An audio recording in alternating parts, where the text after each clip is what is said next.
धुन से कुछ याद आया? नहीं? रुके रुके रुके, आगे सुनते हैं। मंगल भवन अमंगल हारी, जब सुदशरथ अजिर बिहारी।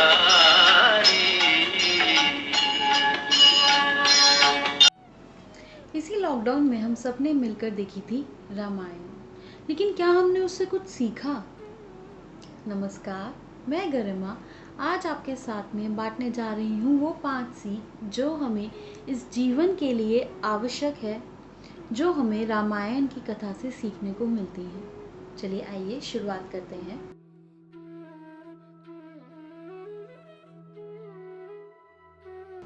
पहला, कर्म। आपने सुना ही होगा, जैसा बोओगे वैसा पाओगे। राजा दशरथ ने हाथी समझकर श्रवण कुमार पर तीर चला दिया था, जिससे उसी वक्त श्रवण कुमार की मृत्यु हो गई थी। वह उनके माता पिता ने राजा दशरथ से कहा था, जिस प्रकार हम पुत्र वियोग में मरेंगे उसी प्रकार तुम भी पुत्र वियोग में मरोगे। और वैसा ही हुआ। हमारे कर्म कैसे भी हों, अच्छे या बुरे, उसका परिणाम हमें मिलेगा ही। गलती का जवाब गलत करके नहीं दिया जाता। दूसरा, संगत। हमारी संगत का असर हमारे स्वभाव पर पड़ता है, इसीलिए हमें अपनी संगत का चुनाव बहुत ही सोच समझकर करना चाहिए। भले रानी केकई कितनी भी अच्छी हो स्वभाव की, लेकिन मंथरा के स्वभाव का प्रभाव उन पर पड़ा ही था। जो व्यक्ति हर समय नकारात्मक सोच यानी नेगेटिव थिंकिंग रखता हो, वो आप तक सकारात्मक सोच यानी पॉजिटिव थिंकिंग कैसे पहुंचा पाएगा? जरा सोचिए।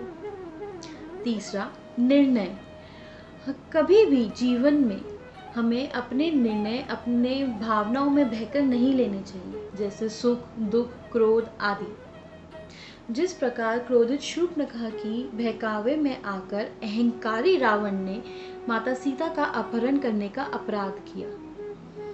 यहाँ तक कि भगवत गीता के 16वें अध्याय में भी कहा गया है, काम, क्रोध, लोभ ये 3 नर के द्वार हैं, तो इनसे संभल कर रहें। इसीलिए अपने हर फैसले, अपने हर निर्णय को अपनी स्थिर बुद्धि से लें, और अपनी बुद्धि को स्थिर करने के लिए आप अष्टांग योग के मार्ग का चयन कर सकते हैं। चौथा, संभाव। श्री राम हमेशा, चाहे वो कैसी भी परिस्थिति हो या लोग हो, हर किसी को संभाव की दृष्टि से देखते थे। ऊंच नीच का भेद बुलाकर उन्होंने शबरी के झूठे बेर भी बहुत प्रेम से खाए थे। इस स्थिति में संभाव होने का अर्थ यह है कि जो भी परिस्थिति हो उसमें भावुक ना होते हुए आप क्या कर सकते हैं ये देखना। What is the best possible thing you can do?